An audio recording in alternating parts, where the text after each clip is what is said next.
do I put in a stream key? I do believe we are live. Okay, hello everybody. I don't think you realize how many emails I've gotten for critiques, and I know that it takes me about 20 to 30 minutes to record one single episode of critiques, usually 2 to 3 critiques per person, and then it takes me another 3 hours to edit and upload it. So that's just not sustainable considering how many are coming in. So we are doing live critiques. I'm going to sit here and critique it, and we're just going to do this. So I am going to be... Oh, I already got some people. Hi, Cherry Waffle. Hi, Grace. You ready for some critiques? We're going to be doing critiques. We're going to be going chronologically. I just need to open my email and grab them, and I'm going to be directly critiquing them just on the screen here. So let me open my email. Gmail.com. Oh, that's bright. That is bright. Can I put on dark mode, please? Dark mode won't burn my eyes out. Seriously, how do I put on dark mode? Settings, comfortable, compact, theme, view all, inbox. Give me dark mode so I'm not blinded. Oh, I didn't mean to press that. Yeah, this is not gonna be easy. Okay, we're just gonna do the normal thing. Let's go. So there are people who have been waiting for like 2 weeks to get a critique. So we're just gonna start with the people who are the furthest back in line. Okie dokies. So the first person that we're going to be critiquing has a TikTok that is @_teacups. I'll put it down in the comments afterwards. Not the comments. I'll put it in the description afterwards. But let me just save this image. Art1, I suppose. And let me drag it on over. It's like that thing. It's like, come on down. Did I just show you guys anything like really embarrassing? I hope I didn't. There. Ooh, ee, ooh, ting, tang, walla, walla, bing, bang. Ooh, ee, ooh, ting, tang, walla, walla, bing, bang. Okay, let's see if I can just rotate it. Are you gonna let me rotate directly? Rotate. There we go. Rotate. Is that Tom Hiddleston? Is that Tom Hiddleston? I don't know who that is. Okay, I'm actually gonna set this on a black background because frankly, I think that looking at things on a neutral background is the best you can do. So you know what I'm actually going to do? That'll be good for everybody so everybody can just find out. I'm going to tag the person up on top immediately. I really hope this isn't huge. I'm just going to tag the person on top immediately so you can find out who they are. Because it'd be kind of rude to do an entire critique without you guys knowing who the artist is. Okie dokies. And this person is apparently only 13 years old. 13 years old and you did that? Holy moly! Okay. So their TikTok is _teacup papasa. We need to scooch this over a bit. There we go. It's doing the stupid thing where it writes from the center. Let me edit you. Let me edit you. I wish to edit you. And their Instagram is _sangu draws. Okay, so that's the first person. Their stuff is all the way at the top of the screen. Can you see this? Are my vocals all okay? Is everything good and set up? I just want to make sure everybody can hear me and that it's being recorded. I'm gonna read through comments.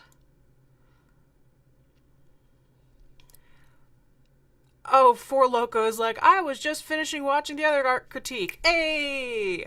Cherry Waffle's asking, how was your day? My day was decent. I just had an entire plate of raw vegetables because I'm one of those people who's like a slut for ranch dressing. I'll just have an entire thing of vegetables and dip it in the ranch dressing. I'm one of those people. That was my dinner. Ooh. Ooh. Okay, we're gonna start this.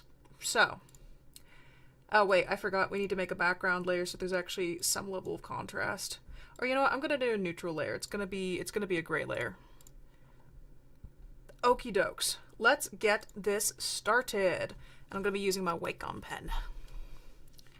I'm gonna jump into brush and something that'll contrast high, like a nice high contrast with this. Okay, so our first artist is Teacups. I'm just gonna call you Teacups. I hope that's okay. They said, they said, hello, I'm a 13-year-old artist, and you're definitely one of my favorite TikTokers and artists. Thank you. So I'm really excited to send you my art. I'm only sending you one piece because I have like a bajillion other styles that I'm trying to figure out myself. Felt. So this is my realistic traditional style. Hope you like Hamilton. Oh, that's why you guys were saying Hamilton. Okay. So, I presume this is acrylic. You didn't really tell me in this. I'm presuming that this piece is acrylic. But there's also what appears to be... First of all, okay, let's just jump straight in. I'm presuming this is acrylic. You have other things outside of acrylic happening right over here, though, because you can see where there has been pencil put down, colored pencil. So it's like pencil, colored pencil on acrylic, which is a very, very interesting way to approach it. Is this like a screen grab that you directly drew? One thing I really, really like that you're doing well is that you have an almost, what is it called? Primary triad going on here. Let's seek out and grab your color palette. So you have this color right over here. We should probably put this down where the gray is, shouldn't we? Oish, I lost my layer. Okay, get back up there, buddy. So we have this golden tone, which is very similar from person to person. See, it's basically indistinguishable. We have the reds that you included in here, which are both in her lips. Is that Eliza? I don't know. And that's like just an extension of the flesh tone. And then you have your deep blue. And that's extended basically everywhere. And then, of course, a nice dark black. This color palette down here, right here, this works very well together. Yeah, I'd like to know if this was a screen grab or not. So you have colors that work very realistically together. This looks like it was on stage, right? Well, first off, let's go with the critique sandwich. I'm going to give you some bread. This is very accurate. It looks like people. You got your proportions. This is a well done picture. Your mark making is nice and bold, and you have your high contrast points and your low contrast points. What I mean by that is let's go into adjustments and let's make this black and white. Yeah, so you have everything from let's pop this back up into a readable color. You have everything from bright tones next to dark tones, and you have another bright tone next to a dark tone. And then you go all the way from black all the way to white. So you are covering your entire scale of brightness, which is good when you're doing a picture. Because the higher points of contrast allow for, to guide the eye in a focal point. So if we look away from this for a moment, everybody look away. Just close your eyes for a moment. Give it a nice few seconds. Because what we're going to do is we're going to close our eyes. And then we're going to open them and look again at the picture. And I'll tell you, obviously, where my eyes have gone. You in chat tell me immediately where your eyes have gone. Okay, 3, 2, 1. My eye immediately jumped down to this ruffly boy down here. It's the brightest thing on the screen. And then, so this is our first focal point that I'm getting drawn to. Second focal point is her face going over here. And that's because you have the warm red yellow tones against the blue background. So this is all really good. I would say that maybe next time, I know this is probably based off of off of a part of the play, especially because everybody else was like, it's Hamilton! So what I'd do is take your artistic license and control your viewer's eyes next time. Tone this down to be a little bit darker shade of blue. Let's see if I can pick up the blue. See if I can, yeah, something a bit more like this. And I'm just gonna, hey, give me my brush back. I'm gonna just lightly make it a little bit darker. Just like that. All we're trying to do is tone it down so it doesn't attract as much attention. And that's a little bit more than it should have been. I know you're not working digitally. Oh, you're complaining to me now? Okay. I know you're not working to me digitally. Working to me digitally? That makes no sense. You're not working digitally, but next time maybe use an ink of some sort and try pushing the darker parts a little bit darker. I know that people usually say don't use black, but in this situation, you would want those pieces pushed a little bit darker, like maybe over here, and interestingly enough, I brushed it again, a little bit darker near her face, because then you're going to be pushing that contrast even higher, right next to her face, just like that. And this is also, it might be darker in real life. I'm looking at this and there's reflectivity from whatever, the paint reflects. Unfortunately, that's something acrylic does, is that sometimes it's very difficult to get a good, get a good picture of it because it likes reflecting. But even then, I would have pushed the dark around her face a bit more so you get an even brighter point of contrast. And we've toned down this. I would have put a shadow in with his neck because see how bright the shadow under her... come here, you. You see how bright the shadow under her neck is? And then there's basically nothing? This is another situation where you're an artist and you have to take your artistic license to make everything consistent. Because that's something that's kind of popping out to me right now. So if you made that a bit more consistent, and then we're going to stretch some of the shadows even further to define it. Yeah, unfortunately there's this, sucky reflection here that's detracting from my experience of seeing your art. So I'm gonna take it out and see if I can actually replicate what it might have actually looked like. Yeah. This point over here, since the light source is really bright and it's coming from up here, it looks like that, I would have taken your artistic license so it's more readable for your viewers or for your audience, and used a yellow tone, like a slightly more yellow tone, like kind of like that, and added in a few bright highlights. I see you have some of them going here, but I would have pushed it even further to emphasize where that light is coming from. It's already a very, very strong light source, but you're I know stage lights work a little bit differently, and they're very highly reflective. But again, use your artistic license. You're at a position right now, you're really good. You're at a position where you could be pushing it even further and using your imagination to make it pop even more. So that's what I would do. This is a very strong piece. I love the colors. You got an almost primary triad in your hands. To do that just a bit more, push your reds a bit, push your yellows, and use your artistic license to just make it pop more. So that is critique number 1. That was teacups. And there's Sangu Draws on Instagram. Go follow them. They have really nice stuff. Let me look at your comments. Okay, here we go. For Cherry Waffle, I read very good gay, 10 out of 10 for a moment, and I didn't know why for a moment.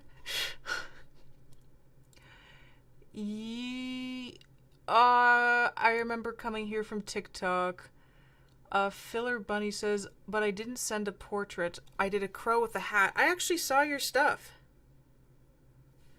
Filler Bunny, I actually, I've been looking through the emails. I found yours. You know what? I'm going to see if I can find yours and we can actually do the critique since you're sitting here right now.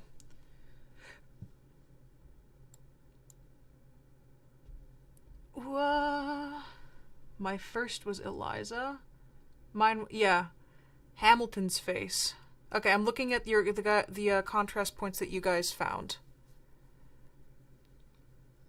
Hamilton's face, Eliza.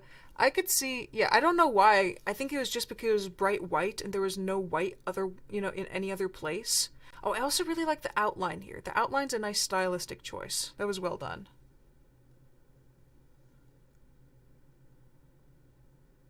Cherry Waffle's asking, I wonder if that blue spot on his beard is like a shadow.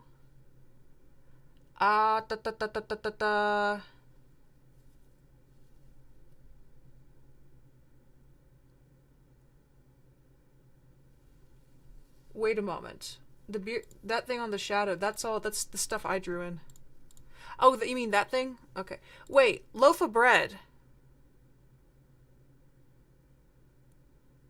Are you who you think? Are you... Wait. I think I recorded yours. Today. Literally today. I'm going... No. I think... No, I recognize your username. I recorded yours. Already.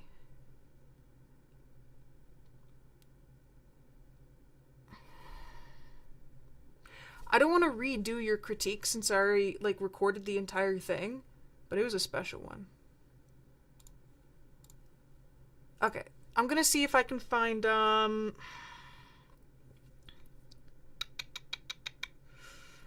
going to see if I can find... What? Who's the... Who had the crow again? Amazing critique. Where's crow... Where's crow person?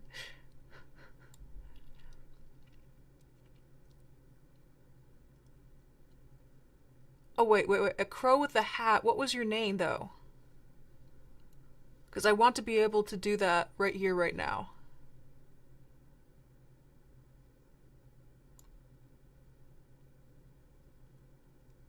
Filler Bunny. Okay. Hat Crow. Where's Hat Crow? I need to find Hat Crow! What time did you send it at? Hat Crow. Where's Hat Crow? That is Bear. Somebody sent a very, very cute, goofy drawing of a bear, and I can't wait to critique it. Hat Crow, Caitlin, Clara. I remember actually seeing your picture of a crow. I was very impressed by it. It was nice. Wait a moment. I remember reading not your recipe. I remember reading what you said, so I'm going to try looking for that.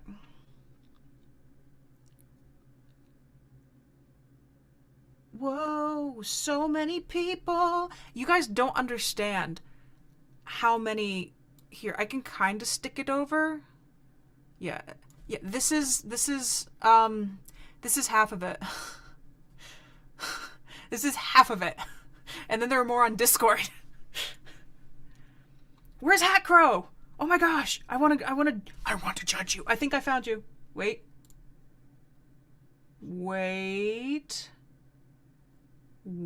I think I found you. I think we have Hat Crow. Show me. What? Why can't you display this picture? It's a JPEG. Are you saying you can't show a JPEG? Is this yours? Is this your image?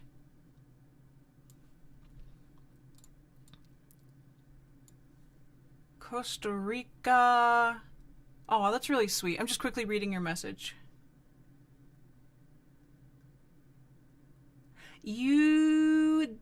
Did you send me any of your, what is it called? Your socials so that I can actually tag you properly.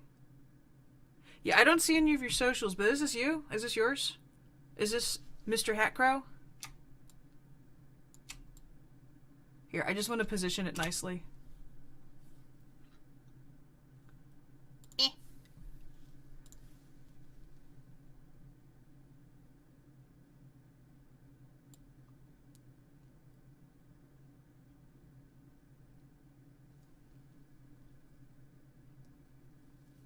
Had the crow. Oh my gosh.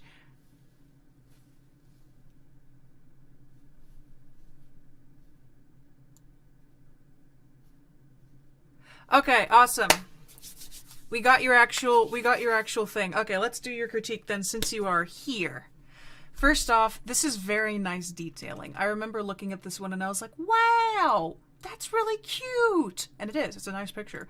Okay, I can actually kind of zoom in. This is excellent detailing. I really, really, really like the detailing. Like, you are... Come here, you. You are pushing the right direction, especially for feathers, like facial feathers. Facial feathers are difficult to do. You're pushing the correct direction, and the highlights are falling in the correct place, so that is really, really nice. The little vest is also adorable. And all these feathers here, this is such beautiful, beautiful detailing. It's very, very intricate. I'm not the kind of person who does this amount of detail because frankly I am very impatient and I just want to get something done. But congrats on you for having the patience for this. This is gorgeous.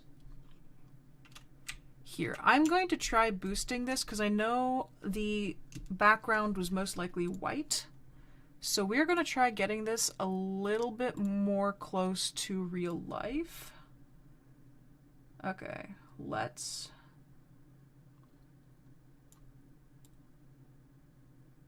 Come on, you. I know you can do it. Yeah, let's dip that down. Dip that up a teeny bit. So this is probably a bit more what it looks like in real life. I just want to make sure, because it was kind of grayed out since your camera wasn't, you know, camera didn't capture it properly. So I just wanted to get it a little bit brighter so we can actually see what it looks like. Yeah, this is a snazzy picture. I'm trying to see what you have in the background. There's not much critique I can give for the crow itself, because this is a very good picture. One thing I might do, I like how I say, there's not much things I can... Stop it.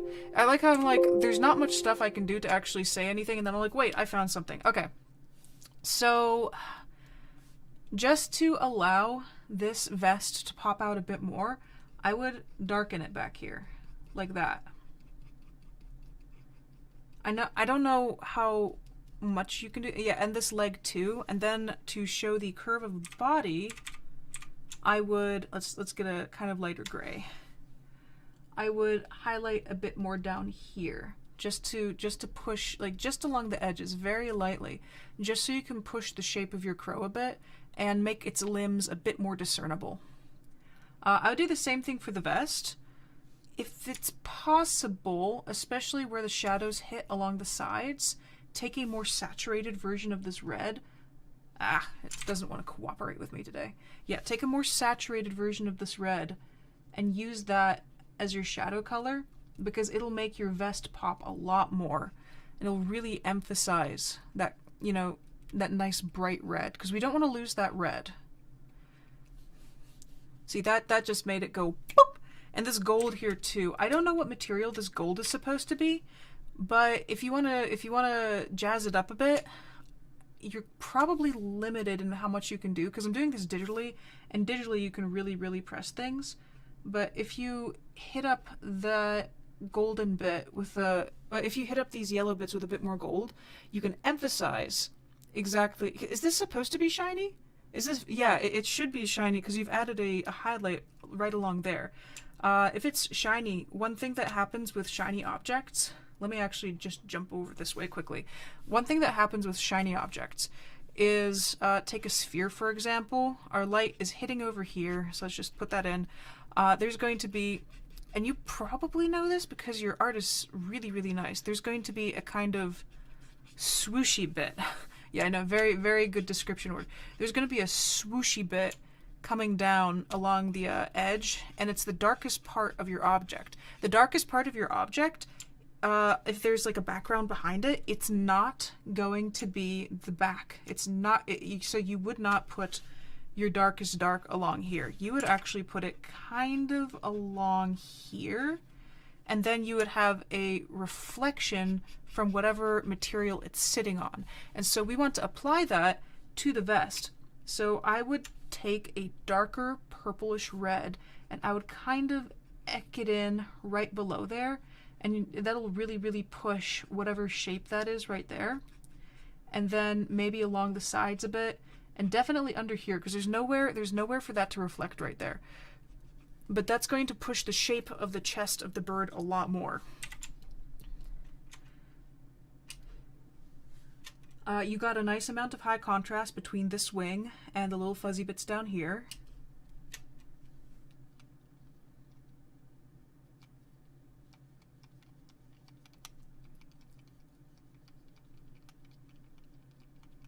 So I'm reading comments a little bit. Yeah, I know if you're basing something on a photograph, it can be a little bit difficult to want to emphasize things, but for your reader's eyes, I would push under the beak a tiny bit harder maybe, and that where this hat's sitting down, there's going to be a tiny bit of a shadow cast. Yeah, run that shadow, definitely run that shadow dark along against the vest so you get a higher point of contrast. Maybe, I don't know what your background's going to be. I would boost his little eye reflection a little bit more, but it looks like there's a person in the background. This is really, really nicely drawn. I don't know if you guys can see this. I don't know what quality my stream's running at right now, but that's a very nice eye. I'm really, really, really looking... we shouldn't have this on. That's not that person. I'm sorry. I had that on for a while. I shouldn't have. This is a nicely drawn hand too. I think you have a really good base for the background. I want to see where you take this.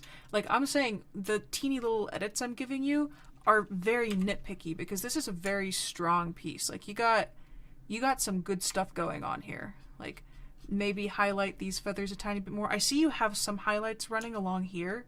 Just take it and use your artistic license. Considering the detail you're getting into, you absolutely are good enough to just, you know, push it a little bit further. Like, I wouldn't do it along here. Well, maybe a teeny bit along there just to push the contrast from here to there, but that's about it. You have a really, really, really good piece in the works here, and I want you to just continue with it. Maybe just drive the darks a little bit darker down here, and don't be afraid to communicate to your viewer what you need to by pushing further from the original reference. If you are using a reference, I would be extraordinarily impressed if you drew this without a reference. This is really good.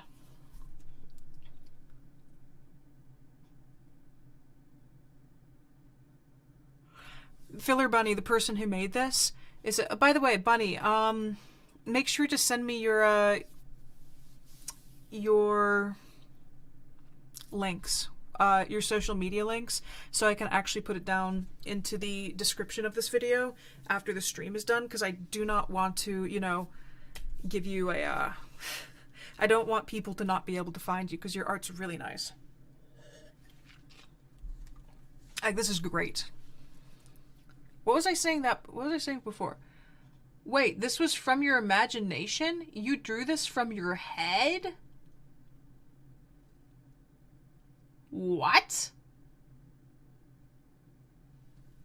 Whoa! Whoa, really? That's nice. Holy crispies.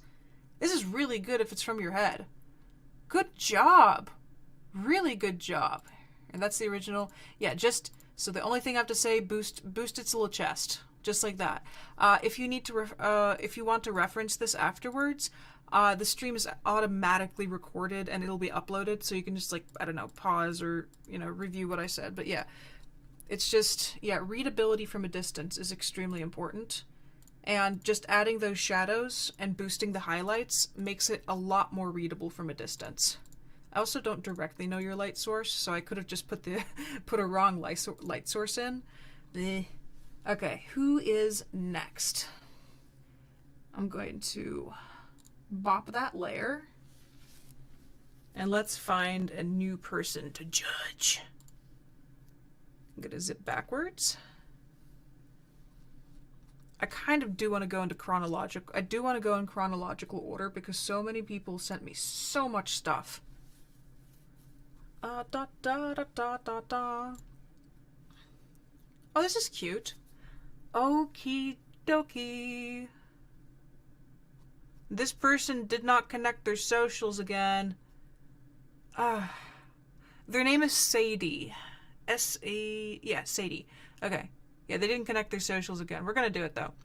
I am going to critique their most complex work because it has the most potential. Wolf. There we go. Show in folder, drag, drop. Enter. Ookie dukes. Again, unfortunately, we don't have a media name for this person because they did not send me their social medias. I love the details on this wolf here. This is really cute. Okay. This has a lot of nice color. Give me a hot second to just look and observe and collect my thoughts.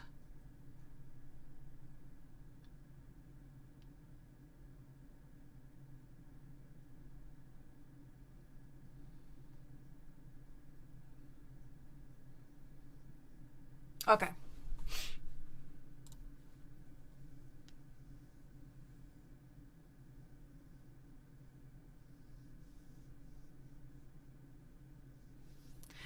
So, what I first want to do is the detail on this is pretty nice.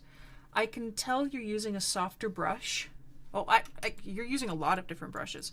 This brush over here, I want you to, next time you shade, use a stronger brush.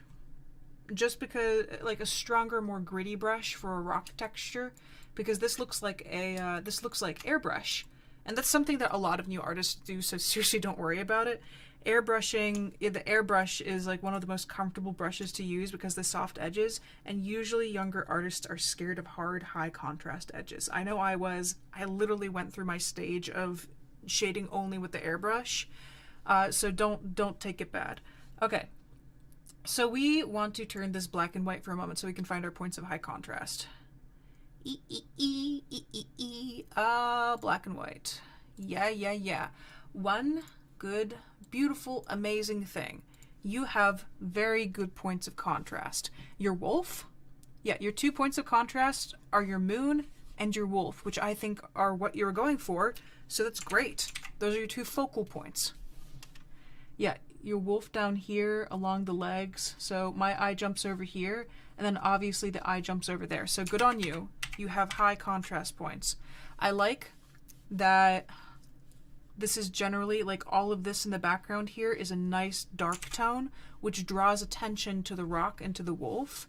The thing that is popping out a bit is the fact that these plants here are light tones. So that's creating a very heavy weighted top. And what I mean by that is, if you look at all the different midtones, so you have your brightest up here and over here, your darkest, so we're going to use B, bright and bright over here, dark, dark, kind of dark, but then you have midtone, you know, all over. And that midtone is creating a weight discrepancy in your picture, because unless you're making a piece that's supposed to make you feel a little bit weird, you know, purposeful imbalance, you want to have a balanced picture. It's kind of like my skeleton drawing. Let's see if I can pull up the skeleton drawing, because this is actually a good example of this. I'll deal the downloads. I literally like that. Okay, see the skeleton drawing? I purposefully put all of them over to one side to make it feel uncomfortable. And that was because I was trying to prove an artistic point of sorts. But usually what people would like would be to see this, you know, centered. And because there's this giant black piece to the right, it's unbalanced. That's kind of what's happening here because of all the lightness. You're creating a weighted balance all the way up here. All your weight is located over here instead of being evenly balanced throughout the different parts of the picture. So a good way to fix this, and let's, I'm going to only do it in black and white now. We could do it in different colors later because I just want to talk about image balance before we talk about colors. So I'm going to grab maybe that tone, maybe something a bit lighter. And all you want to do is just, you know, kind of, and also if you layer it in, then you can give it highlights. Like if you just leave the edges of the leaves there, you can actually give it a highlight, which will make it seem like the moon is hitting the leaves properly. So let's put that in, just quickly blocking in shadows. And then maybe take some of these, like kidnap some of these darker tones and put them in over here. And that means that the light from the moon is coming towards your wolf. All of this area should be pretty dark too. Essentially what I'm going to do is I'm going to draw over your drawing and make sure your brights and highlights are in the right way. Because if we're going to fix where the brights are going a little bit wrong, then we have to, computer, stop yelling at me. Then we also want to fix where, so we want to essentially just do a shadowing of the picture. So light is coming from, this is our light source, bam, bam, bam, like this. And it's a white light. Don't ignore the fact that I just made that completely bright red. Computer, please stop. Okay. We're going to take a nice shadow color and we're going to shade the rest of the wolf. That is way too bright. We're just going to shade the rest of the wolf. And under here. And then I'm going to take this same brush and run a highlight along it. It's going to be a little bit on its face too. Because even at nighttime, whites aren't white. They're kind of more gray, gray-blue, a dark gray-blue. Only when a light is hitting it will it actually turn completely dark. So since this leg is behind that part of the body, I'm going to drop some shade on it. I actually don't draw animals that often, so this is really, really weird and uncomfortable for me to do. Let's see if I can just grab a larger brush in general. Drop it over the entire thing. I am completely murdering your picture. I'm sorry. I don't draw animals. It is one of my weak points. I mean, I draw dragons. I draw dragons a lot. But when it comes to actually drawing animals, that's honestly one of my weak points. Okay, same thing with the mountains up here. The mountains should have shadows running along those edges. I don't want to... And if you run that shadow over here, it's going to make the face of your wolf pop. And that means that either you're going to have to drop the shadow behind to a very dark color to make the rest of your wolf's figure pop out, or you drop the, drop the color of the wolf itself. In this situation, you want to drop the color of the mountain darker, or you want to drop the how dark it is, so that your wolf ends up popping more. And then you can kind of lighten it, so then the trees stand out in front of the gray of the mountain. So essentially, your mountain is having a gradient that will go from really dark to here and slowly go to gray as it comes over. And that means the tree, being black, will stand out in front of the gray and actually be a discernible figure. So now that we've balanced this out a bit, we can work with the white of the moon. So I'm going to grab this bright highlight, and this is when we're going to do something called rim lighting. Come on, you. We're going to do rim lighting, which is essentially just finding and touching up the very brightest points of the picture. So you're going to be a nice rim light against the wolf, wolf's face. We're going to rim light its ears. Obviously, you got the right idea with rim lighting its coat. I got to get it on the leg. And that's white first, so it is going to pick up and show the white really well. And maybe you can do it against here and a little bit against here. Just floof. I wouldn't do it at the bottom of the tail. That's going too far. And so now it feels kind of like the light source is happening there, but we're still running against the problem that you don't have it on the rocks. I do not want to turn it as bright as the wolf's coat. We're just going to pop it up a tiny bit, because then you're going to take attention away from the wolf, since it's not the brightest area of contrast outside of the moon. But just make sure you have consistent lighting, and do not be afraid to be bold. A lot of younger artists are scared by being bold with their brights and lights and darks. The problem is, if you're too scared to be bold with your brights and your darks, then your picture won't have enough contrast, and not having enough contrast is a bad thing, because then it becomes muddled and unreadable. So we're gonna, and this is like the very last step now, you can take these leaves and you can give some of them a teeny glisten, just like wee here and there, just to show that they are being hit. You had the right idea. I see in your original picture that you rimmed some of the leaves, and that's great. That is really, really good. But yeah, that's kind of how I would approach improving this. Same idea with this dark rock here. Push it. Come on, you. What mode am I in? I'm in pencil mode. I never use pencil. I would push the shade on this rock a little bit darker and have it move up, which will give the leaves a little bit more contrast against them and make it more readable.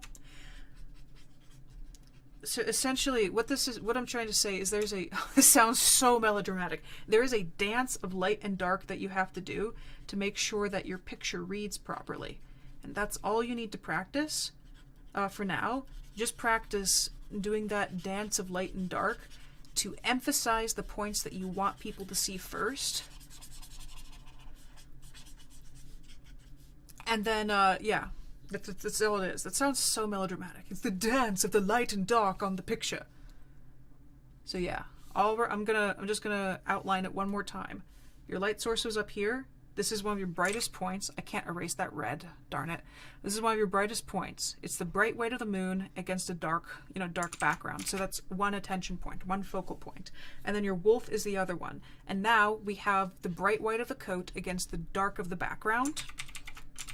And everything else is kind of shades of gray, but the most important thing is that you have to have the brights against the darks. There are several different rules of focal point. You can drive focal point by movement, you can drive focal point by color, you can drive focal point by contrast of edges, like having a fuzzy background and a character that has very sharp defined edges. I'm actually going to be doing a tutorial on how to drive a focal point, but what I just taught you is essentially how to drive a focal point, because you really want that wolf to be, your focal point.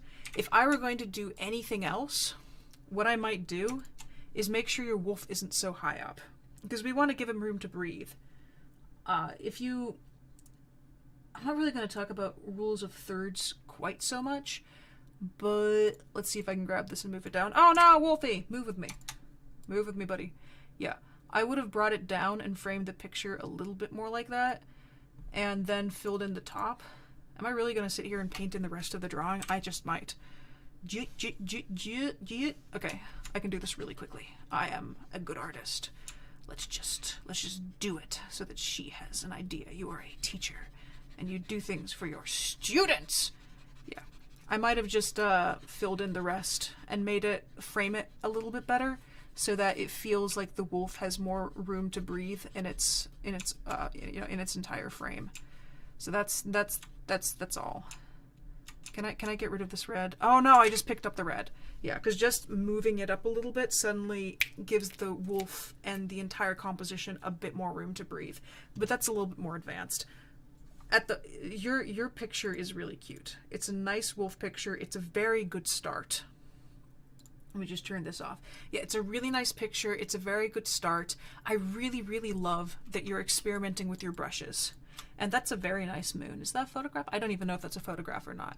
It's great that you're using different brushes. This looks like fur. It looks like fur. This is awesome. And yeah, just be bold. Be bold. Work on your shadows.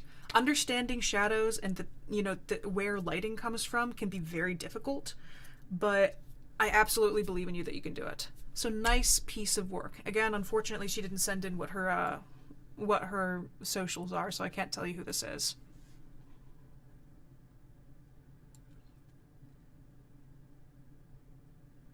Okay, I am looking at comments now.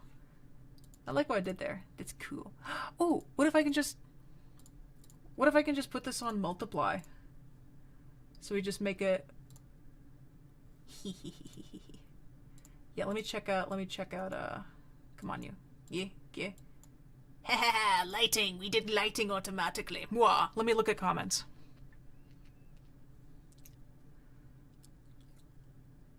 Glitchy computer. Oh my god, it is cute. The moon is really cool. The details, yes. The stream needs more people. Thank you. Gather them and throw them into the digital marketplace. Live critiques just hit differently. It's actually a lot different doing a live critique because you know how I say but and ah a lot? Those are filler words for when I'm thinking. I've really been trying to stop saying them because when I edit a video in Premiere, I have to cut them out so often and it's extremely annoying.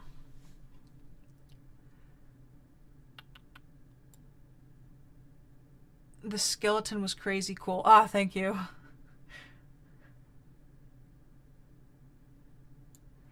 I'm so ready to see them murder my drawings. Oh my gosh. I mean, it looks more advanced if it's necessary. Aw, Cherry Waffle. Cherry Waffle saying, I wish you were my art teacher in elementary when I had hope of being an artist. Well, now you're here and I can teach you over YouTube. They're so gentle but like firm at the same time. Oh my gosh. Cherry Waffle, what's your email? Here, wait a moment. There's something I want to do. Something that's kind of important to me. For Loco, your art was She-Ra and Nightmare Moon, right? Those were the two that you posted? Because I kind of just want to show it to you.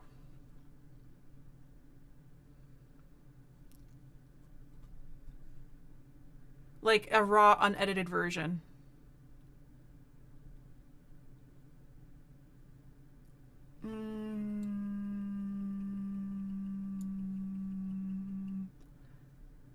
Okay, yeah, I know exactly who you are then, because I need you to watch this.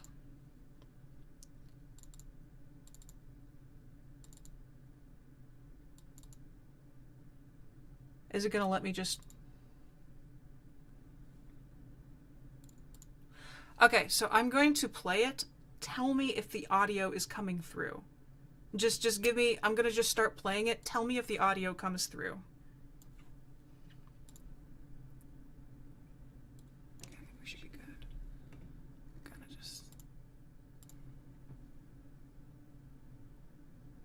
Camera can't see it, can it?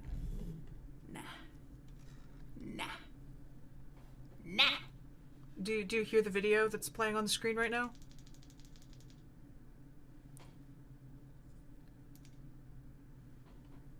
Let's make it one.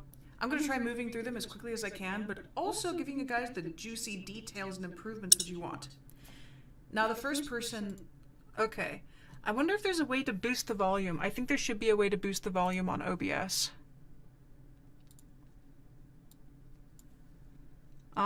Desktop audio. There we go. Tell me if this is louder.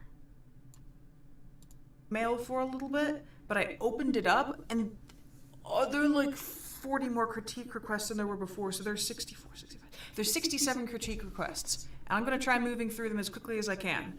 And to a point, you know, like, I'm going to try moving through them as quickly as I can, but also giving you guys the juicy details and improvements that you want. Now, the first person today is a bit shocking, because I was not quite this good at this particular style at her age. In fact, in general, my artistic skill was not as honed as hers was at her age, or their age. They're completely self-taught, and take this as a lesson, because this is difficult to critique because it's so good, at least in my opinion. Their line control, their line quality, their coloring, the maturity of how they control their shapes and movement is extremely good. It's professional. And they said they're 17 and they're not going to art school, or they haven't gone to art school, which is ridiculous. If you have this amount of skill, please pursue at least a few online courses, because you, especially with the second picture, holy crap, you could be going places. You need to take a deeper look into this. I don't know if art college is quite the vibe, but you could definitely crush art college. You could become an extremely good illustrator in basically anywhere you want to stick your nose into. So I'm going to try critiquing your work. I don't know how much I'll be able to tell you to do. It's going to be more conceptual, in-depth critique, but holy crap. Their name is Lofabredd, by the way. If you look down here in the bottom right corner, these are the names of people. So Lofabredd, let's go with your first one. Hello, Lofabredd. There we go. I just can't believe you drew these at 17. These are so good. Like, holy crap. Okay. I need to, like, get hold on myself because I'm so proud of you. So, I think this is She-Ra, and I forget the other name. I don't know too much about that. But, this is... You have so much attitude going through here. You can tell the chemistry these two people have. And you used... Okay, this is just basically going to be an art lesson for everybody else. I'm sorry. Because this person, Lofabredd, is doing so well on everything. They have so many things just pat down. Like, I would be proud, especially if I did this one. I would adore it if I was able to do that. Like, this is crazy good. But we're going to get onto that one later. Okay. I'm seriously in tears.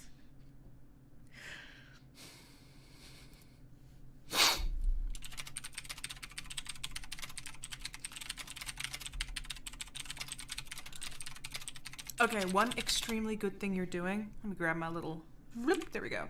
One extremely good thing you're doing is you are taking this background tone and you're putting it into your shading tone. That means that your characters are placed well on their backgrounds. If we do the thing where we close our eyes for a few seconds and don't look at the piece of art, I'm going to zoom back in, open it, the focal point is up here and over here. They're two faces. It works well. This has mainly purple tones, red tones, and yellow tones in it. So that's a triad. Let's see if I can... I'm gonna put a layer on top of this just so we can work with your color palettes, because your color palettes are really good. We're gonna use the Wacom. Okay. Yeah, your color palettes are so excellent. Oh, give me a brush. Give me a brush. I have no idea what the opacity is. Well, my opacity is very low. That's not good. It's hidden underneath my webcam. Okay, let's blast the opacity up for teaching purposes. Okay, so the main colors that I am seeing in here, you have, let's choose a middle tone red since you sometimes go over to pink. So you have this color over here. You have your blue purple tones back here. And then I want to choose a medium gold because it goes back from these orange tones, so you have vermilions, into the skin tones, and into these golds. So I'm going to choose a middle gold. That over there, you're basically working with a primary palette. Not the true primaries, but an educational primary. Actually, these could be... No, you'd have to have better cyan. But we're working with, you know, a general primary here, which makes the color palette very strong, and you don't vary from it at all. It's... I don't see any green or anything in here. You really just stuck to your primaries, and that makes it a very color-wise strong composition. One thing is, yeah, your focal point, the thing that really pops is She-Ra's hair, because it's yellow against that purple background. In fact, it could be considered maybe a bit distracting. I don't know what this character's original colors are, but one thing I might consider doing is darkening her hair a tiny bit, or adding... I don't want you to jump away from the primaries, because then you would lose your very strong color language in here. If you darken the shadows ever so slightly around here so you can make her face pop too, that would be good. Because the attention grabber focal point is actually this area over here. Because you have the blue of her eyes against the light forehead, against the bright yellow hair, against the purple background. So your general attention grabber is, you know, is She-Ra. So my attention first goes to her face, and then it goes to her face. Specifically this eye and this top of her horn mask. I'm also going to jump in for a moment. The secondary reason that your attention is, excuse me, my gum water just went back down the throat, is also because of the confidence. It's because of the attitude that's happening here. If you can look, I don't know what character this is, and I don't know what character this is. The first one, the one on the left, she has a very confident, upwards, more, I don't want to say dominant, but that's really what the expression is. She has a pose that, even though she's, you know, visually further away from you in the picture, a pose that grabs your attention more because it's a lot more dominant and a lot more confident. Your other character is kind of, you know, coming down to the side and looking, you know, as humans, we kind of have the natural instinct to just find things that might be a threat or might be something to follow. That's the only way I can put it. And she looks a lot more relaxed. She looks very tall from the front, and so your attention automatically goes to her, not only because of her pose, but also because of the color of her hair. That's something I just noticed right now. So literally, you can draw people's eye attention by making the character less comfortable. Also, another thing, usually when people stand towards you straight from the front, it is because they are coming to attack you or confront you in some way. If you look at your character here, she is up and to the front, directly facing the camera, and then this character is more casual to the side, conversational. So that is another reason that you might be more, your eyes might be guided more towards her, is literally because of their attitudes, and that's something to keep attention to. But let me go back to playing the video.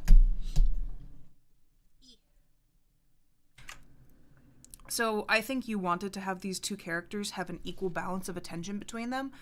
She has too much attention, so she needs to be toned down a bit, and this character needs to be toned up a bit, because you're trying to balance your focal points.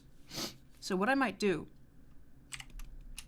I see that she has a lot of glow around her hair. I know she's supposed to be a powerful magical character, but in this situation, if you tone down that glow you gave her hair a bit, and maybe made it a slightly more natural yellow, like these two yellows are very similar, which works, but you're trying to draw a bit more attention to this character's face. So tone down the yellow in her face, and maybe tone up the contrast a bit in here, make that nose a bit brighter, and darken this hair here a teeny bit.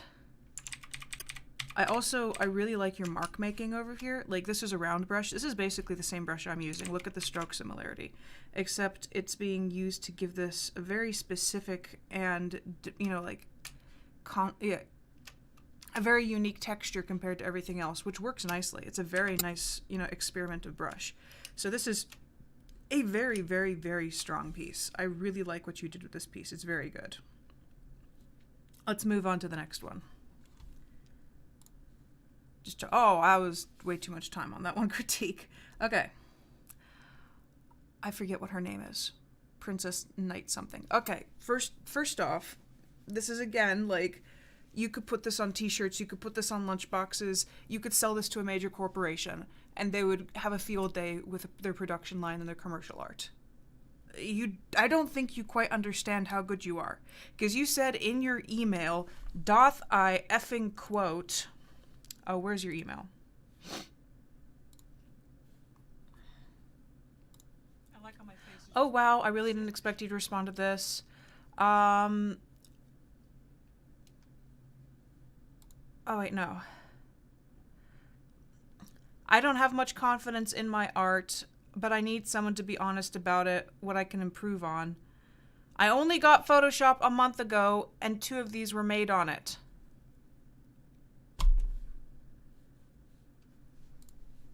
I'll tell you how to feel about it. You could be selling this to large corporations. You're really, really damn good. I wasn't this good at your age. I was focusing on a different kind of art, but I still wasn't this good at your age.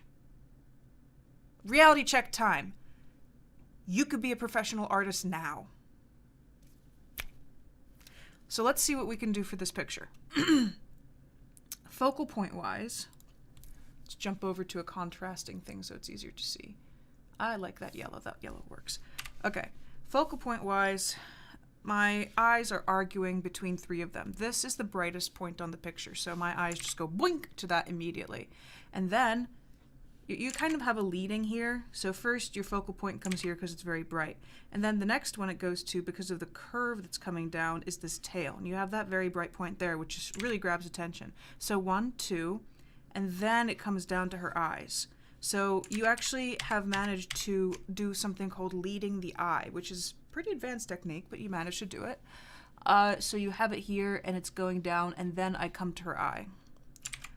If I close my eyes for a few moments and try to ignore the moon, my eyes do immediately go here because, well, first off, even though it's a cool tone green, it is a green tone next to a purple tone, which they go together, but they are slightly different because one has blues and one has yellows. It's essentially like blue version red is purple, blue version yellow is green. But I'm sorry, that was extremely nerdy of me. Your anatomy, your highlights, the style of your shading, this makes me want to just cry again. It's so well done. You're even working in facial planes. You're working in frickin' facial planes. What are you doing? Working just... Where's my brush? Photoshop died here for a second. I have to struggle to get my brush back. Did Photoshop just crash on me? I think Photoshop just crashed on me.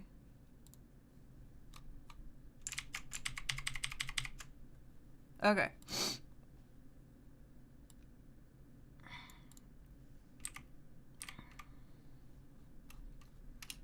Like, even you even have facial planes built in. This is a very advanced technique. You have this facial plane right here. You can see how her lighting is making that. Okay, Loaf, I need to put this into perspective for you. When I was at the Cleveland Institute of Art, which is one of the, highest art places you can be in the United States, there were many seniors that didn't do art this good. This would have, if you had gone to the Cleveland Institute of Art, and you're 17 right now, I'm talking about 21 and 22-year-olds. If you had gone to the Cleveland Institute of Art and this had been one of your final pieces in your thesis, you would have been considered one of the best thesis projects. Like, you would have been in the top 5% of the illustrators. That's how good you are. You really need this reality check. Yeah, I cannot believe that you're 17. Like this technique you have here, drawing these strands, this is like, there are lots of artists who try to get to this point to be able to draw hair like this.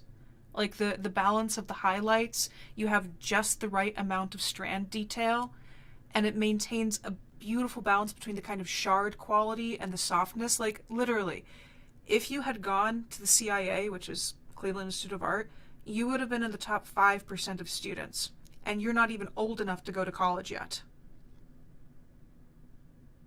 You are extremely good. You're better than I was at your age. You really need to take art courses. I don't know what you want to do with your life, but if you wanted to be an illustrator now, minus the degree, people would hire you.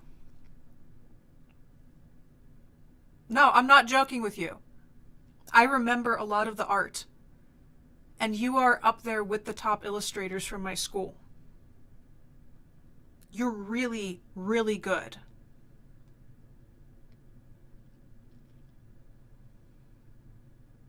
Okay, we're gonna continue this. I need to drive it into your head. People don't draw like this. This is extremely rare to be able to draw this well. Especially if I think this is Photoshop. I don't know if this was the Photoshop or the other program. But if you are using Photoshop for only 1 month and you already got used to it enough to do something like this, that's not normal. That is not normal. Possible. You have one over here. This one is a little bit more indistinct, but you're defining your facial planes using lighting. You have the eyelids defined over here. It's just a beautiful gradient coming in to the background blue. You put that background blue into the shadows so it seems like your character is actually sitting on your background. Like, this is beautifully advanced. And just the shape language that you have in her tail is incredible. Like this style, the dot dot dot dot dot, like that's beautiful. Like, I want to know how you did that. Is this like, did you mask off an entire area first? And that, because I know how I would approach it, but I don't know how you approached it. Like, I'm very curious. And then just these different strands coming in and this lighting, it looks almost like Tim Burton. It reminds me of Tim Burton's art. And then the lighting down here, like, I have to say, out of all the pieces you're showing me, this is the one I can critique the least, because it's just extremely good. Maybe it's good that you left the moon. This is my one critique. You left the moon too simple. Considering how detailed and stylized all the other pieces, all the other parts of your drawing are, you need to make this moon a bit more complex. Whether it be giving it a tiny bit, like, see how you have all the different strands here. If you kind of just used strand, physical language to highlight around the moon. Let's see if I can actually pick up one of these colors. Also, the moon's white and it's beaming out whitewards. The moon should have a slightly bluish tinge to it because of the background having a bluish tinge. That would make more sense, instead of just this bright white tinge. Like, if you managed to pick up one of these colors, for instance, and just like gently have it coming out like that, that would also tone down the the harsh focus on the moon, since it's this bright white against a black against a very dark, and that has a glow effect on it. So essentially for this piece, try to make the moon a little bit more into the background. Like, it's a partial focal point, like it's a focal point 2.0, but your focal point should be on Nightmare Moon. Well, this isn't even Nightmare Moon. This is after she's Nightmare Moon. But your focal point should be on your pony here, not on the moon itself. So what I want you to do is keep her how she is. Like, she has so much, like, these are good levels. Like, even, let's turn it black and white, and you'll see that you have good levels and good, let's see. image. We're gonna have to drop it down for a moment again. Image, adjustments, black and white. Okay, yeah, you can even see that this is what I'm talking about. Look, you have, this is your highest point of contrast. It's a direct black against a direct white. And then you have all these different shades of gray in here. The next highest contrast point is her eyes against her eyelashes, maybe, and her moon against her butt moon against her butt.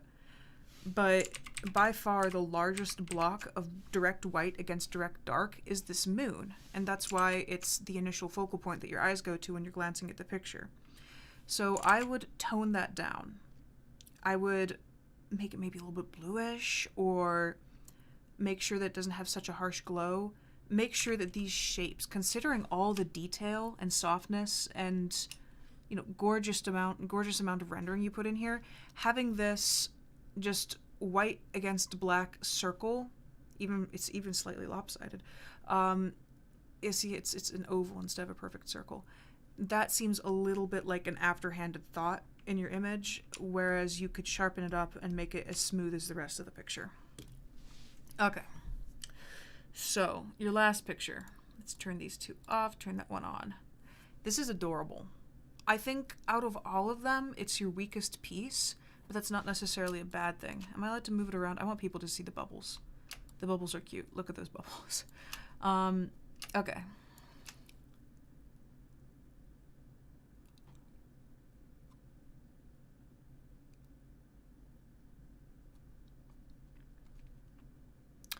I want you to do something. Because again, I can only nitpick on this piece. It's a really strong piece. I could only do little nitpicks to make it seem better. One thing I've noticed on all three of your images is you're concentrating specifically on characters. And they're very well rendered, and they're cute, and they have their emotions, and your perspective is correct. Like, it's very, very advanced. What I want you to start doing is backgrounds. I think you didn't show me any backgrounds in the art you sent. I think you could do backgrounds. Try to do backgrounds, okay? Considering you've gotten this far on your own, you should be A-okay.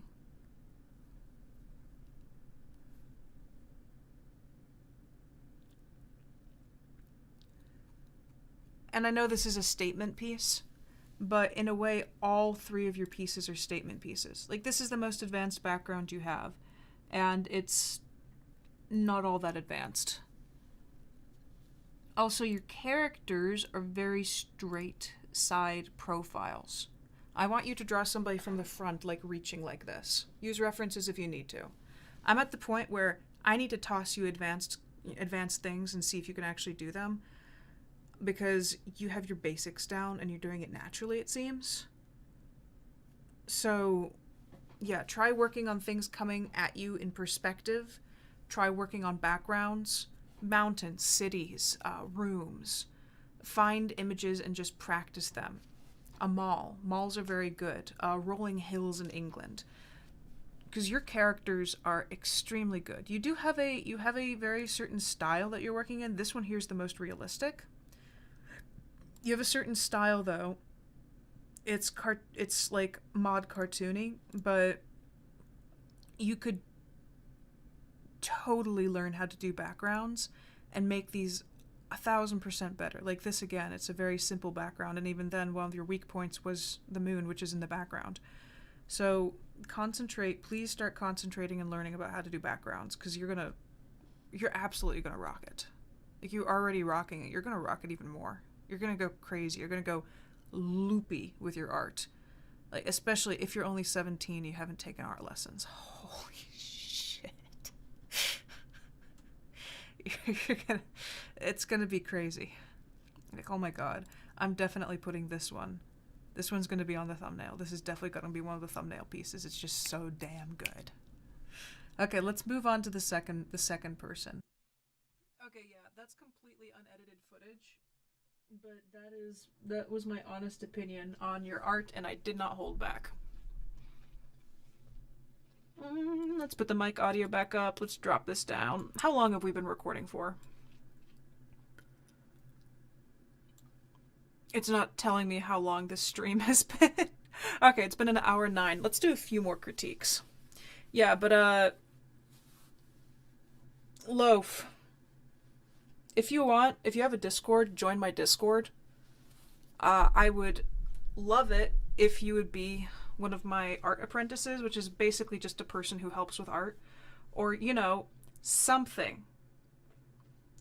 It's just, you don't know how good you are. Like, did your parents ever just look at your art? Did they just, like, have they just been like, oh, that's really nice looking? Have they actually understood how good you are?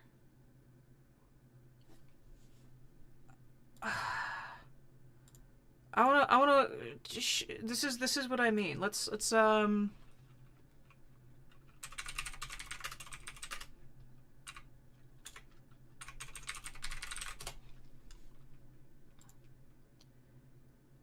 wait, Princess Luna is her name, isn't it?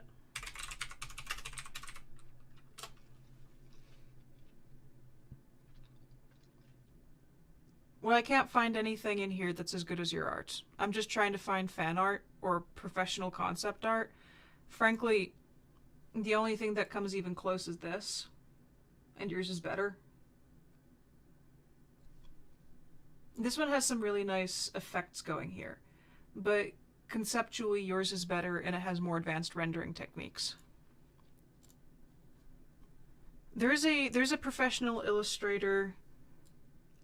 not Aaron Blaze. There's a professional illustrator that I'm trying to find that your work, your Luna piece feels a lot like, but I don't know if I'll be able to find it.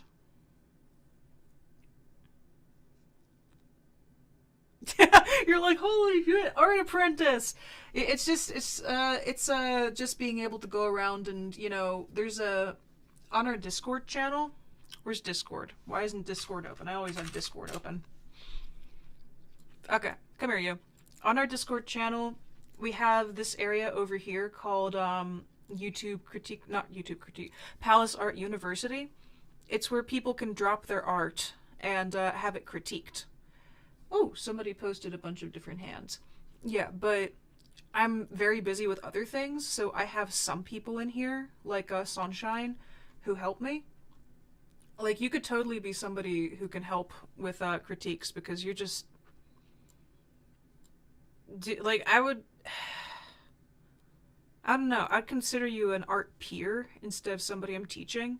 It's weird because you're doing all these things naturally. I don't know if you sit down and plan out what you do, but your ability with rendering and your consistency, like, I would have been extremely proud if I had done that Luna picture. Like, I would have constantly gone back and, you know, peeked at it. I don't even... I'm 25 and I've been doing this for a while, and I'm like, holy crap. Do I have anything that's similar in rendering style? I should have something that's similar in rendering style. I just have no idea where I put it. Art. Where'd it go? I can't even find it anymore. I can't find it anymore. There's a picture I did of a horse. A slightly cartoony horse. Wait, it's on sidekicksohio.com.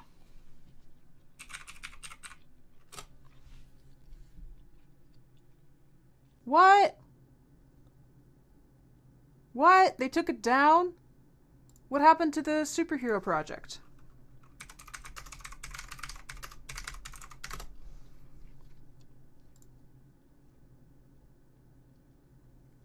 Oh, they completely redid it. I forget when I did. The Animators Awaken? What is this? This is so much different than it used to be.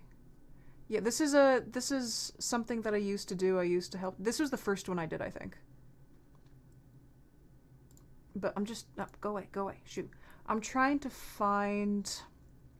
Oh, here's another one. Oh my god. Oh, I can't believe I did that. Okay. Where is it? There's another one. I over-render things. Holy crap. I'm just trying to find the horse picture that here we go. like, this is my attempt at kind of what you were doing. I would say that the way you rendered your Luna is better than how I rendered this picture. The only advantage I have over your pictures is the fact that I'm very good with perspective and I know my basics. But, like, your rendering level is up there where, like, I would be learning things from you. Like, I want to know how you did Luna's tail. I don't know how you did her tail. I really want to know how you did Luna's tail.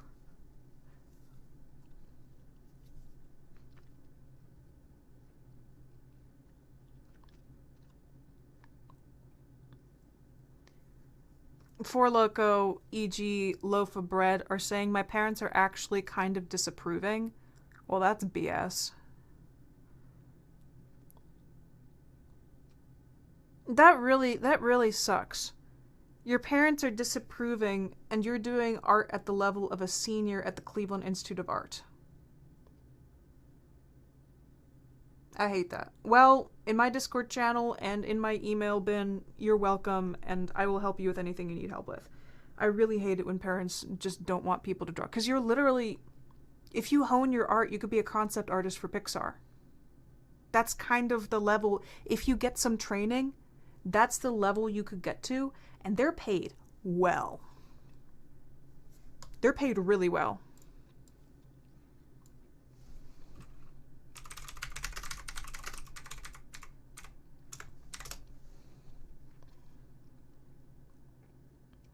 That's average. This is the average annual pay for a concept artist.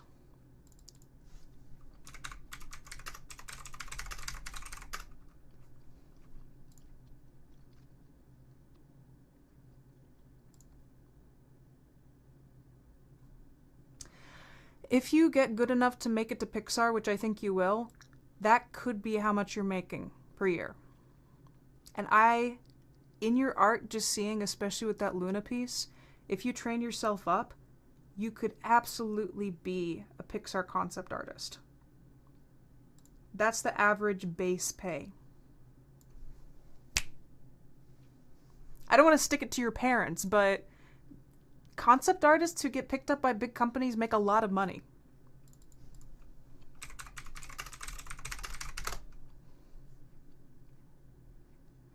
The difference between you and what the Pixar artists can do. This is just because this has become lofabredd channel for now, but this is a person that really needs to understand what they can do. Okay. So this is all stuff that people got hired for. Like, this is for Soul, I believe.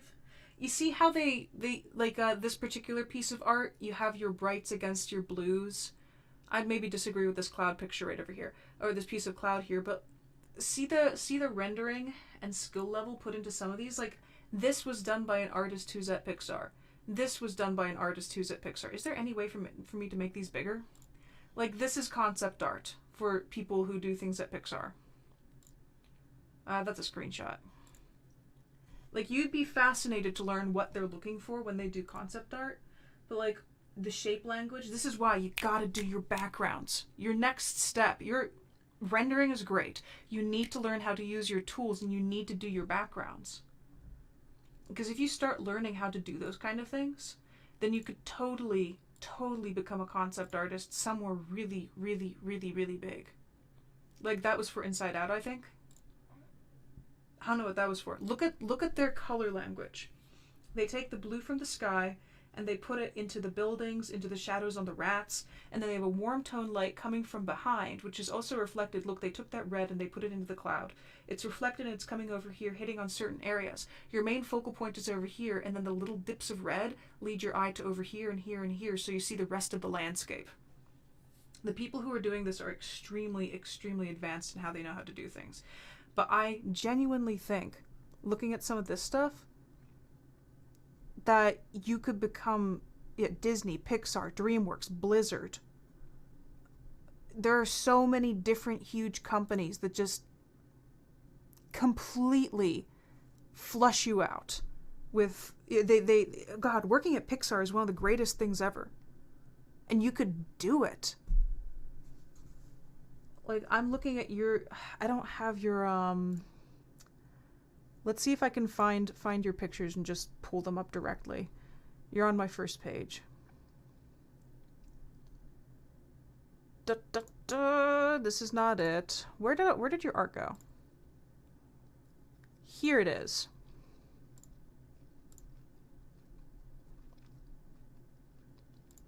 Let me download it. Save image as. Okay. Like, look at your quality of art compared to some of the stuff they're doing here. Where you're lacking is in your backgrounds. Because this is a really, really pretty high quality character with great, great contrast, great, a lot of good stuff going on. It's lacking a background. It's lacking proper staging. So you have the skill to absolutely blast into basically anything you want, but you need to get your basics down, and once you have them, you can use them to do basically anything you want. I have full confidence in you. Like, even this is the kind of stuff that people can get hired for as concept art. Your skill level is enough that you could do this. Somebody was paid to do that. And see all the different brush strokes. Start experimenting with your brushes. Yeah, it might surprise people if they actually look at concept art from Pixar and see what kind of things people do. But this is like, ugh, that's really unnerving. Her eyes are like, wah! But you would be surprised what they look for. But no, please, please, please do not, like, don't let your parents control one of your greatest talents just because they have a predisposed image of a poor starving artist on the street. Especially because you can work remotely. You can work for anybody you ever wanted to. That's a great thing. I work from my home and I have my cats here. And I'm still, I'm still paid $35 an artist. I'm paid $35 an hour to do my illustrations. Like, being a work-at-home artist is actually a great job to have. And there are big companies out there that you can work remotely for, and they pay you well, and you just do whatever project you want. It's actually really good work. It's comfortable work. You can define your hours. All you have to have is self-discipline.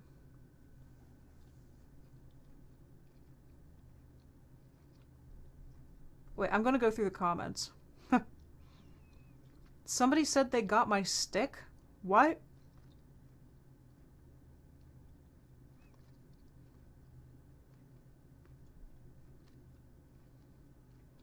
Cherry Waffles saying, can I do a fan art of you and post it on Instagram? Do a fan art of Four Loco. They're awesome. Nobody's ever done a fan art of me. Who would want to do a fan art of this face? Yeah, Four Loco says, I've been speechless for countless minutes. Good. I hope this is the reality check you need. Did you see your art next to the Pixar art? Oh my god, everything just disappeared. Your art next to the Pixar art, it held its own. Outside of the backgrounds, this rendering level held its own against modern Pixar people. Like, this is such a good piece. Especially the stylization. If you noticed in a lot of the Pixar stuff, this particular stylization is very common. Honestly, your weaker pieces were your first one and your last one. Because there's a particular type of art that's becoming very popular online, and yours kind of blended into that. This does not blend in. This looks like, I don't know, if Tim Burton wanted to redesign Princess Luna and he hired a professional artist to do it. That's what this looks like. Seriously, your weak point is the moon. You need to do something with this skill. If you don't, you're going to be wasting a massive part of you and who you are. Especially if you like doing it. That's the worst job in the world, sitting around and getting paid at least $40 an hour to draw and do things you love. Oh, what could be worse than that, right?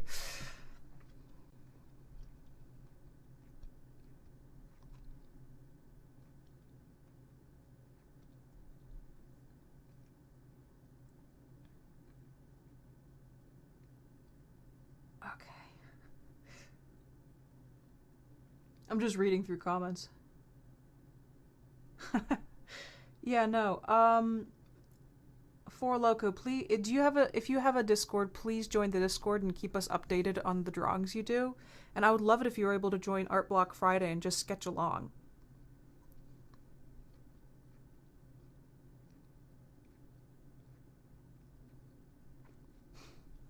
Okay. This has been like an entire hour of lofabredd. Okay, we're gonna do one more critique tonight. Oh, good gracious me.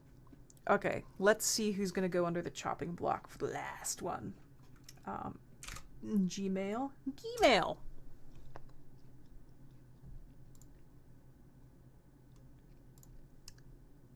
Who will I choose?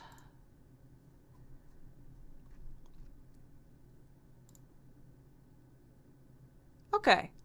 Last person. Let's put their TikTok up here.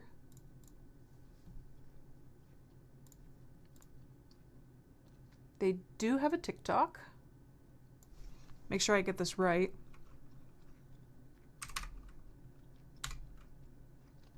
No, DHRITI dot KIRAN. Did I just say KIR? And they have an Instagram. You know what? I'm probably just gonna copy and paste it because that's a complicated one.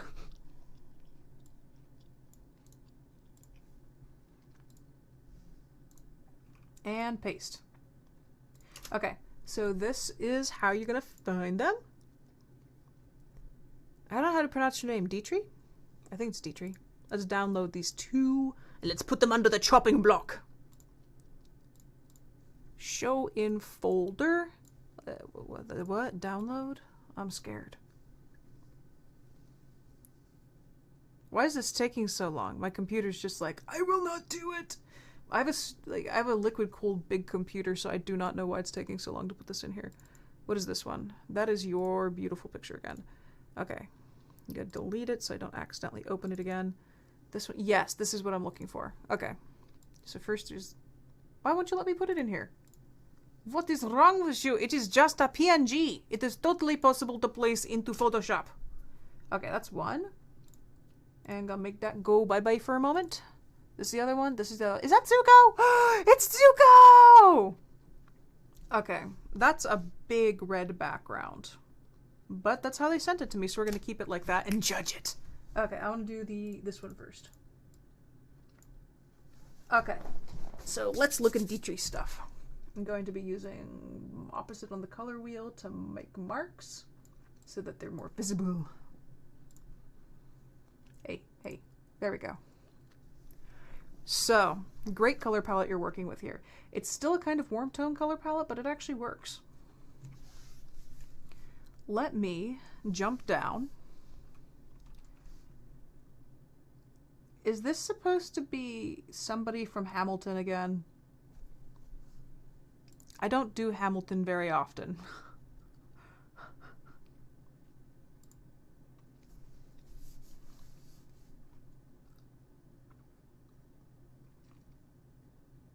This has a stylized enough color palette that I'm not going to bring it into black and white because it's not necessary. Sometimes the way that color palettes are selected, you do not want to bring them into black and white. It's more when you're doing a full composition. Okay, I like the texture. The texture's cute. This style of art is really cute. This works well. Just cleanup wise, I see that you probably just copied and pasted the entire color layer, over, and so you're getting some, some of the uncolored pieces in here. And so just for cleanliness's purpose, I would have filled that in. This peach is in line with this purple, and they work well together. Like this is a nice, muted, soft, almost Victorian era color palette. It works nicely. One thing I would do though, from a distance and even from up close, it's very difficult to see that there are ruffles in this dress. Wait, it looks, I know that if this was done in Procreate, then you put the noise filter on top of this. Or some sort of noise filter. I don't know if you guys can see this in the stream, but there are speckles all over the art itself. And, oh wait, this must be, because this is chromatic aberration. I don't know if you guys can see this, but see how there's red and then yellow and then blue along here? That's a filter called chromatic aberration. It does make her head stand out a little bit more, but not quite from a distance. It's more when you zoom in, when you notice it. It's kind of disconcerting in a weird way. Usually I use chromatic aberration is actually used very often in concept art. And it's weird seeing it. It makes her seem kind of, I want to say demonic, but she's like, I have this weird mysterious color effect around. Like, I specifically used it to show magic in my webtoon. Yeah, but I would, I'm kind of neutral on your usage of chromatic aberration. One thing it does do is it puts this warmer color, this warmer lighter color against the purple, and it puts this darker blue color against the purple, which means she is standing out, which is a good thing. I might push your shadows a teensy itsy bitsy bit more, because I could not tell that there was a shadow on this ear.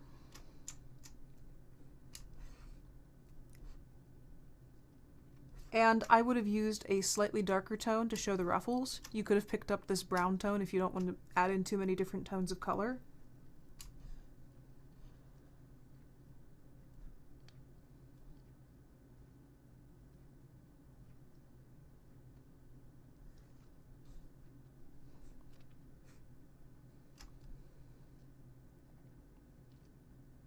No, this is cute. This is well done.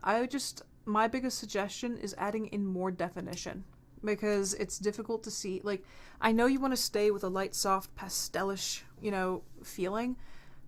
This hair right over here. Actually, I do want to put it into black and white for a moment. Hot second. Hot take. Okay. Boom, boom.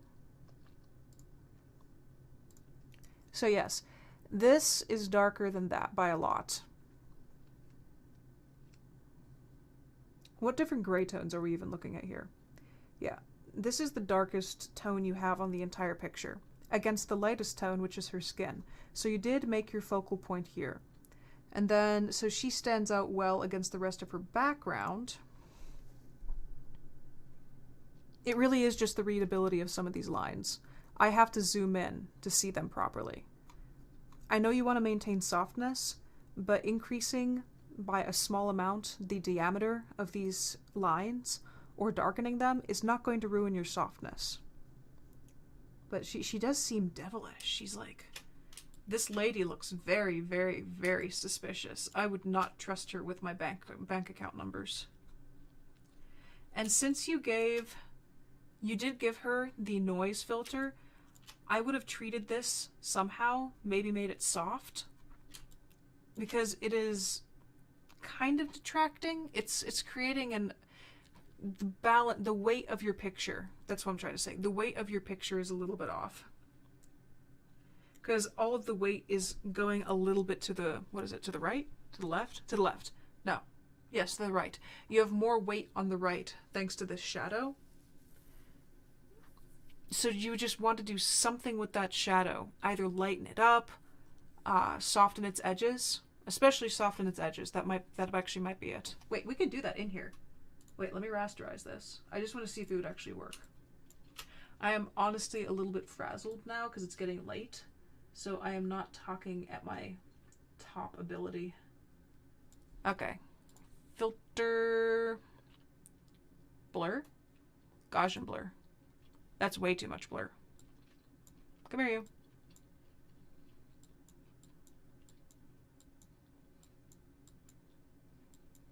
Yeah.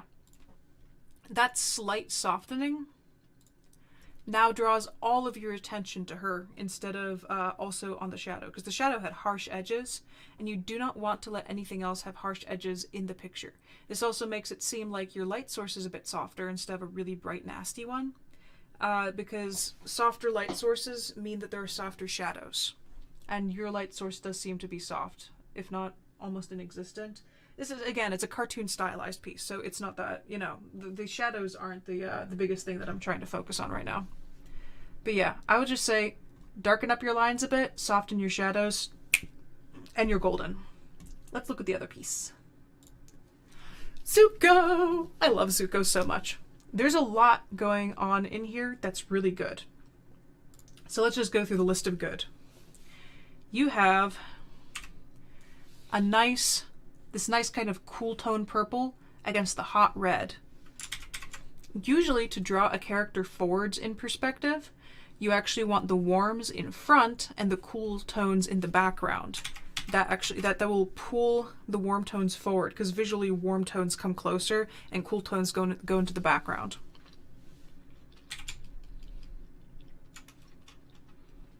There is a little bit much going on here.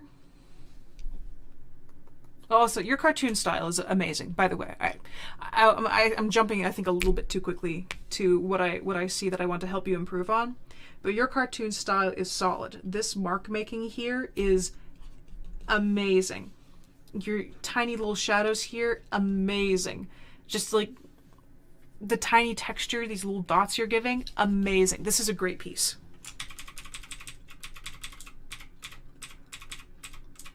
You are heading towards a little bit of distraction, though. You have a strong horizontal line moving from here to here. And Zuko's head is popping up halfway through it. Who's messaging me? Oh, my mom. Okay. Yeah, you have that strong horizontal line moving this way. And then you have this highlight line on his hair coming down this way. And then you have his head shape trying to come in this way and demand even more attention.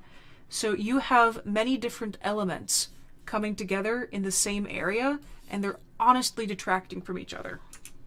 On top of that, I know this might sound weird, but this your signature going right down here is detracting from the shape you want, the strong shapes that you have over there and there.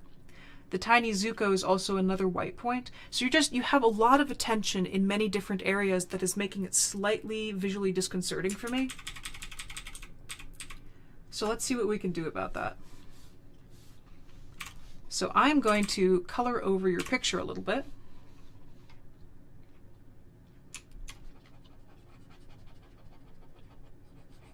And again, you're using that same, I can see that you have a noise filter that you put over your character itself.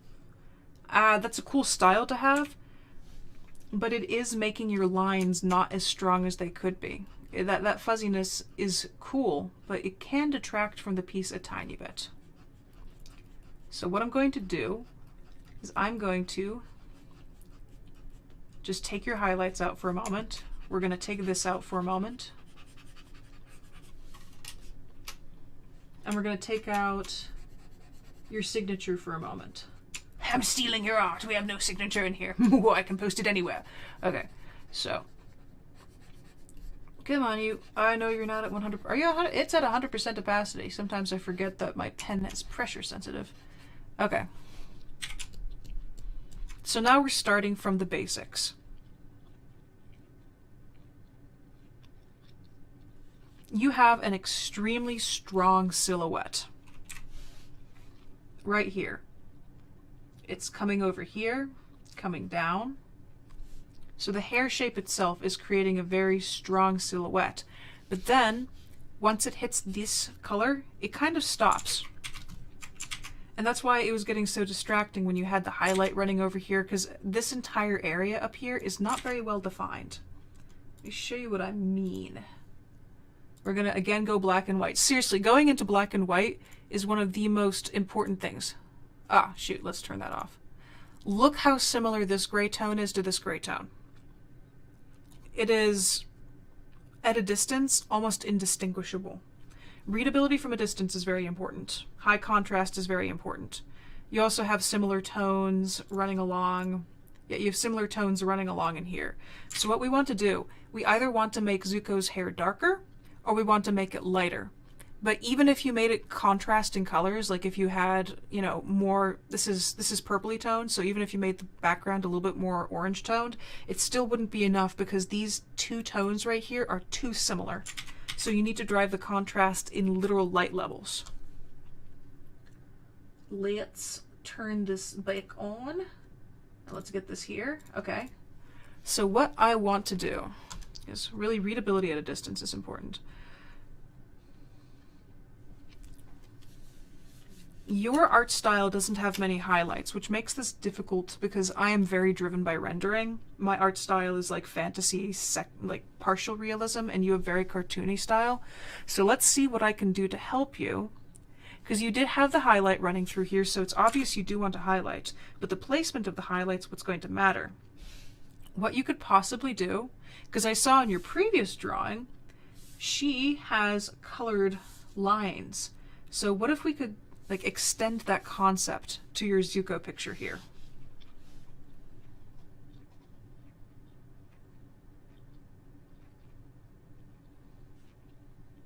Sorry, the chat's talking about cows having tails or something, or not having tails, and it's very distracting. Like, if you could possibly, like, this is a very bright light down here, these colors. What if you could take some of these colors over here and use them to run some highlights in there? Same thing on this side. Run that highlight along the edges. Have it come in a little bit over here. Like that. Because even that right there is already driving. First of all, it feels like he belongs on that background if you add these highlights. And then second, it defines it light level wise enough from your background that it actually makes sense. Because I like the style of him coming out from the back. It looks cool. But just making sure that his head is actually defined from that area is a very good idea. And your highlight for your eyes are coming from the side. So when you had the highlight over here coming from the top, it didn't really make that much sense. Because if you're going, one thing you want to do is have a consistent light source. Also, think of the shape of his hair. Let's draw some shape lines into his hair. Because this highlight doesn't make sense if you actually want to pay attention to the shape of somebody's hair. Let's use a green, and we are going to define the shape of his hair. You have the strand coming this way. I'm going to do the grid outline thing so we actually understand. And then it comes down like that. So you have these coming this way, and this line's actually diving probably like that. So that's one bulk of hair, and we don't really need to pay attention to that. It's these ones that's important. You got this one over here, this one's cutting in front of it, it looks like, and then coming out like this. So we have this, we have that. I'm going to imagine that this line is coming up sideways like this. Got that. Got that. Come on, you. That's not what I meant to do. Come on, pay attention to my hand. Not you, the actual thing. I'm gonna imagine that's vaguely circular.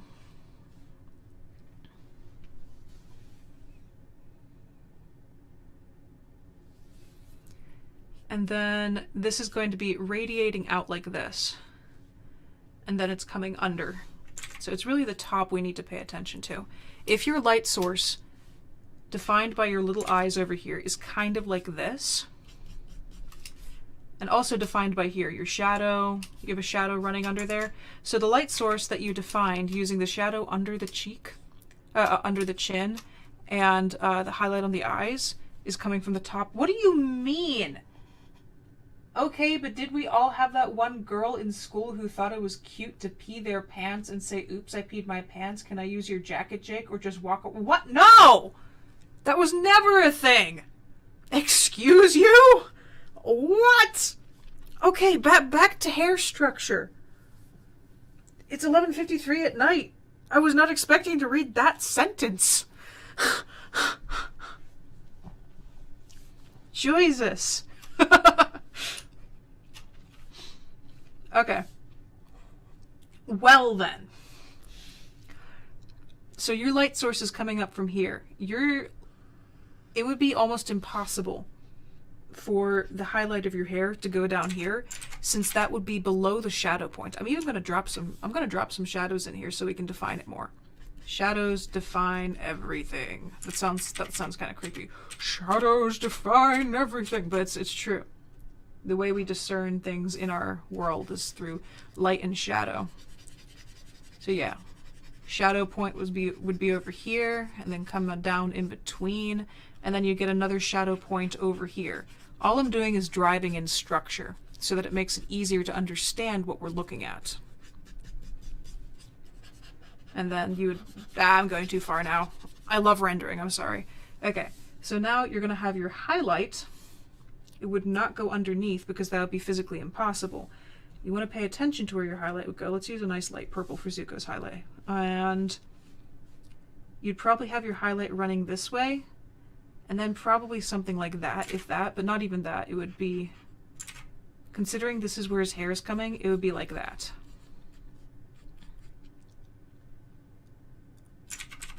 Ah, I made a mistake.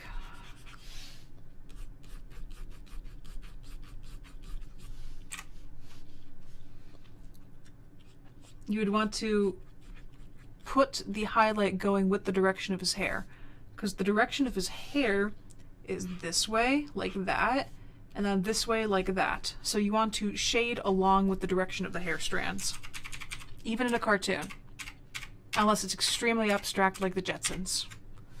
And then I would pop in one more highlight, probably along the top, like that. That's honestly all you'd need. So let's turn off these supplementary layers. You don't need the shadows. And because of your art style, I'm going to go to the filter gallery, use cutout, drop the levels, increase the edge simplicity. Did that do anything? It did nothing. Okay, never mind. I'll just drop the opacity. Yeah. Now with that higher amount of contrast, he's actually sitting at the higher amount of contrast on the top of the hair, the highlights, which also combine his body. That's very important, making sure that your character sits on their background properly.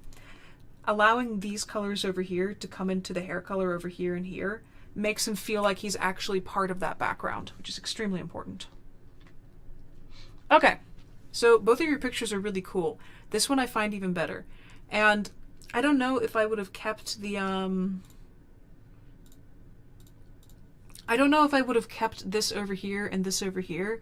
If you're going to put Zuko in here, maybe put it along the bottom and keep your art tag somewhere over here so it's not sitting over the picture. That seems to be a trend I've seen lately, is putting your artist tag on your picture, but it can honestly detract from the piece of work. So I would not recommend doing that. Oh, shadows. We don't need the shadows. We just need the art overlay. Yeah. So yeah, maybe put your art tag down here and use a darker color. What you could actually do is maybe just use a little box like that. So you could put it down there or something. And then you could take that white and put Zuko like up there. And that also means that you're driving a diagonal downwards and balancing it out better. So just tiny small things, but it was a really good picture. This is a good job.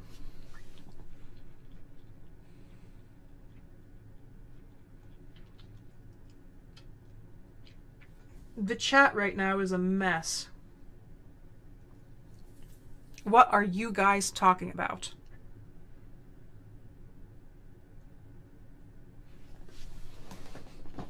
Oh my God.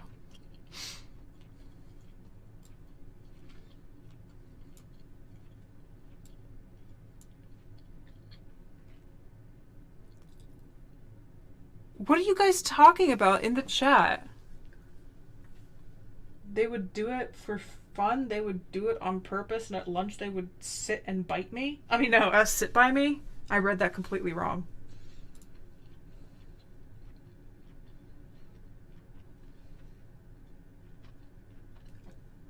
People in your things scare me.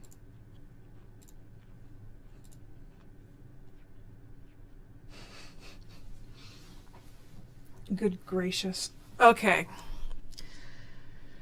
That is just plain weird.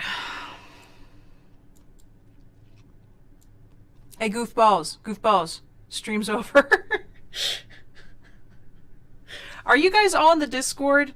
Let me drop the Discord link for you so you can actually get in and continue your strange conversations about pee and girls in high school. That sounds very inappropriate, but that's exactly what I just said.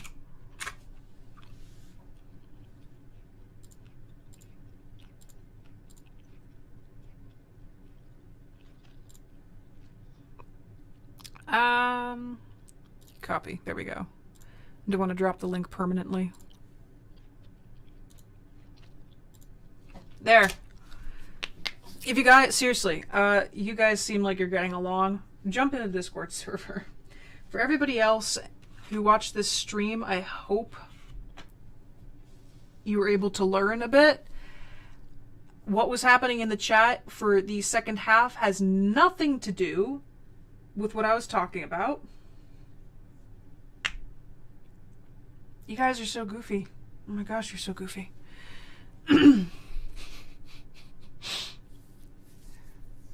Oh my gosh. Here, where's, no, I have too many things up.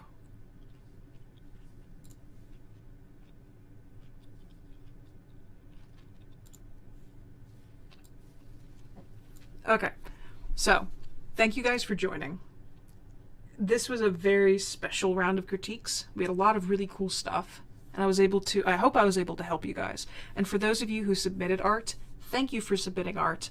This is not as polished as the other critique videos, but I want to be able to show you exactly what you need to learn. And I will, after the email, I will have dropped the exact timestamps for you for where your actual critique starts and ends, so hopefully you can actually manage that.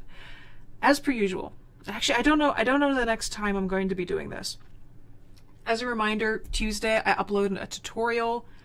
Thursday I do an art talk, which is just me gabbing about something about art. Friday is our art block live stream, which is at 6 p.m. Eastern, United States time. And we just sit down, I pull open Photoshop, and we vibe and we sketch together. And then if you want, join the Discord channel. I think there's a link down in the description. Just join the Discord channel and we can just chat it up and share each other's art. There are lots of other people in the Discord channel who can help you with your art. It's just a giant community. It's extremely welcoming. It's extremely friendly. I'm proud of what I'm building here.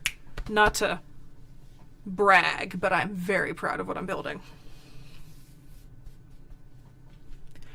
Okie dokes. OBS Studio is so much better. It's so much more advanced. Okay, for everybody else, thank you for watching. You better drink your water, get your sleep, believe in yourself, and follow your dreams no matter what they are. I'll see you guys in the next video. Bye-bye, and goodbye to all the weird people in chat. Nani, I am sorry you just joined as we're ending the stream. Okay, bye-bye everybody.